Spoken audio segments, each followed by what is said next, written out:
আসসালামু আলাইকুম ওরহমতুল্লাহি ওবারাকাতুহু। সম্মানিত প্রিয় দিনী ভাই ও বন্ধুরা, আজকে আমরা আলোচনা করব মিথ্যা বলার অভ্যাস দূর করার দোয়া। অনেকে নিজেই মিথ্যা কথা বেশি বলেন, তারপর বুঝতে পারেন আমি তো মিথ্যা কথা বলে বিপদে পড়ে গেলাম। অনেকের বাবা, অনেকের মা, অনেকের ভাই, অনেকের বোন, অনেকের নিকটাত্মীয়, অনেকের কাজিন, অনেকের স্বামী, অনেকের স্ত্রী মিথ্যা কথা বলে। মিথ্যা কথা বলা তার অভ্যাসে পরিণত হয়ে যায়। কোনো ব্যক্তি যদি চায় অন্য কারো মিথ্যা কথা বলার অভ্যাস দূর করবে, তাহলে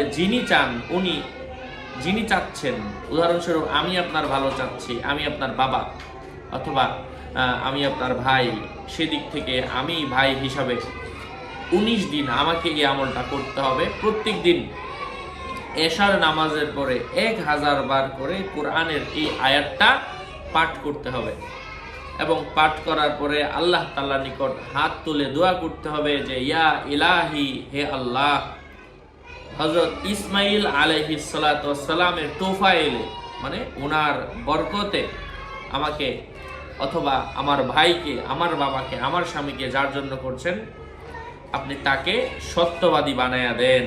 ইনশাআল্লাহ মিথ্যা কথা বলার অভ্যাস দূর হয়ে যাবে। এখানে উসিলা দিতে হবে হযরত ইসমাইল আলাইহিস সালাতু ওয়াস সালামকে। ইসমাইল আলাইহিস সালাতু ওয়াস সালামের কথা কেন বলা হলো?